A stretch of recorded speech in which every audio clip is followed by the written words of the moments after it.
Hey everybody, it's Paige Evans and I'm so excited to start offering my very own cut files turned into stencils. So I have two right now. I have a heart confetti background and a star confetti background.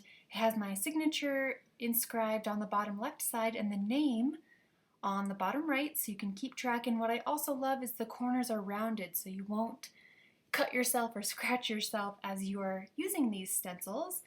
And they are made out of thick plastic so you can use them over and over again as opposed to what I've been doing in the past, which is just cutting my designs from scratch cardstock, which you can only use about 2 or 3 times before they don't work anymore. But now that they're cut through plastic, you can use them for eternity. So I just want to show you a few different ideas.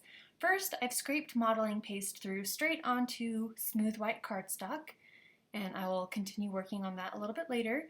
So again, I'm going to scrape some modeling paste through. First I did the star confetti, now I'm doing the heart confetti. And just scraping it on through. You don't need to use very much, it thins out. Then you lift it off and I just love the texture that it creates. So using modeling paste with stencils is one of my favorite techniques when doing mixed media. And it's dried now, so I'm going to add watercolors. These are my favorite watercolors by Prima. They're called Pastel Dreams, and also Vintage Pastels. Those are my two favorite sets. And so I've added water all across and I'm dropping the watercolors in. Now, what I found is I wish I had added gesso first, and I'll show you another technique using gesso. That way the color stays on top better. Right now it's kind of bleeding through, but I also do love how this looks when it's all dried, so it works too. So here's the star confetti, and now I'm going to use Shimmer's sprays and I'm going to spray it on top. And this is another cool look. I like using all the colors all the time. My favorite color is rainbow. If I had to pick a favorite color, it would be pink, but followed very closely by rainbow. So I love how that turned out.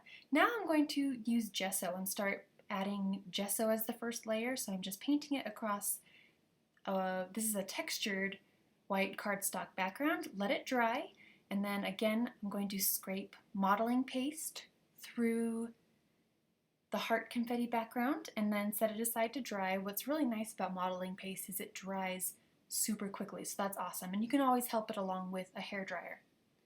So there it is up close, and then once it's completely dry, I'll add the spray mists again. I'm using ones by Shimmers. I love these colors and I love how they blend together and just let the paints soak together. And then once it's dried, it makes a really awesome background. So here it is. So that's probably my favorite way to go. So a layer of gesso, and then the modeling paste, and then the sprays. Another thing you can do is just use it as a straight up stencil and spray your mists right on through.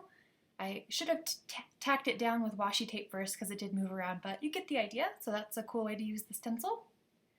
And then I noticed there was a whole bunch of paint left on the stencil, so you could dab the excess off onto another piece of white cardstock and create a really cool background. And now the important information. I am taking pre-orders from now until June 15th, 2019. It is $6 for one stencil or $11 for both, plus 70 cents shipping within the US or $1.50 shipping for international orders. You can comment below with which one you want or both and your email address, and I will send a PayPal invoice to be paid within 24 hours, please. And thank you so much. I'm so excited to start offering my cut files as high quality 6x6 inch stencils, and I will see you again real soon. Have a great day.